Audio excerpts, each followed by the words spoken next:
ભાઈ નમસ્કાર મિત્રો, ફરીવાર એક નવા વિડીયોમાં તમારું સ્વાગત છે। તો મિત્રો વાત કરીએ તો ભાઈ સોશિયલ મીડિયામાં એક્ટિવ હોય તો મિત્રો જે બનાસકાંઠાની ઘટના બની છે તે વિશે તો મિત્રો તમે બધા જાણતા હશો। જે રીતે મિત્રો વાત કરીએ તો તમને બધા લોકોને ખબર છે કે મિત્રો પુનર્જન્મની વાતો થતાં જ ગુજરાતનો માહોલ એકદમ મિત્રો બદલાઈ ગયો છે। જેમાં મિત્રો વાત કરીએ તો તમને બધા લોકોને ખબર છે કે પુનર્જન્મની મિત્રો વાતો કરી રહી દીકરી હાલના ટાઈમમાં સોશિયલ મીડિયામાં એના એટલા બધા વિડીયો વાયરલ થઈ રહ્યા છે કે એના વિશે વાત જ ના કરો।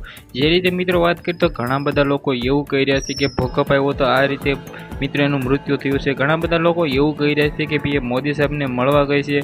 ઘણા બધા લોકો સન્માન કરી રહ્યા છે। ઘણા બધા વિડીયો વાયરલ થઈ રહ્યા છે। સૌથી પહેલાં તમને બધા લોકોને આ વિડીયો વિશે જણાવવાનો છું। નમસ્કાર મિત્રો, ફરીવાર એક નવા વિડીયોમાં તમારું સ્વાગત છે। સૌથી પહેલાં તો આપણે ચેનલમાં નવા છો તો ભાઈ સબસ્ક્રાઈબ કરવાનું તમે બિલકુલ ભૂલતા નહીં, જેથી મિત્રો હું જેવા જ વિડીયો અપલોડ કરું સૌથી પહેલાં તમને બધા લોકોને જોવા મળી જાય। જે રીતે મિત્રો વાત કરીએ તો તમને બધા લોકોને ખબર છે કે બનાસકાંઠામાં જે ઘટના ઘટી છે, જે મિત્રો દીકરી છે 3 વર્ષની, તે મિત્રો ઘણી બધી એવી વાતો કરી રહી છે જે લોકો સાંભળીને ભાઈ ધ્રુજી જઈ રહ્યા છે।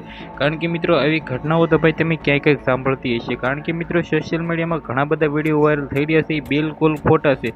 કંઈ પણ પીએમ મોદી સાહેબ તેને મળવા ગયા નથી, પરંતુ મિત્રો જે રીતે ઘણા બધા લોકો વ્યૂઝ અને લાઇકના ચક્કરમાં વિડીયો અપલોડ કરી રહ્યા છે કે પ્લીઝ ભાઈ તમને બધા લોકોને બે હાથ જોડીને નમ્ર વિનંતી કરું છું કે ભાઈ આવા વિડીયો અપલોડ કરવામાં। કારણ કે મિત્રો આના લીધે ઘણા બધા લોકો છે એ ગુસ્સે થઈ રહ્યા છે અને ઘણા બધા લોકો છે એ બીજા તરફ મિત્રો એમ કે તો ખેંચાઈ રહ્યા છે। તો આ વિડીયો વિશે તમારે શું કહેવું છે કમેન્ટ કરવાનું બિલકુલ ભૂલતા નહીં। આજના વિડીયોમાંથી આટલી જ માહિતી આપણે એક નવા ઇન્ટરેસ્ટિંગ વિડીયો સાથે મળી, ત્યાં સુધી બધા લોકોની જય હિન્દ, જય ભારત।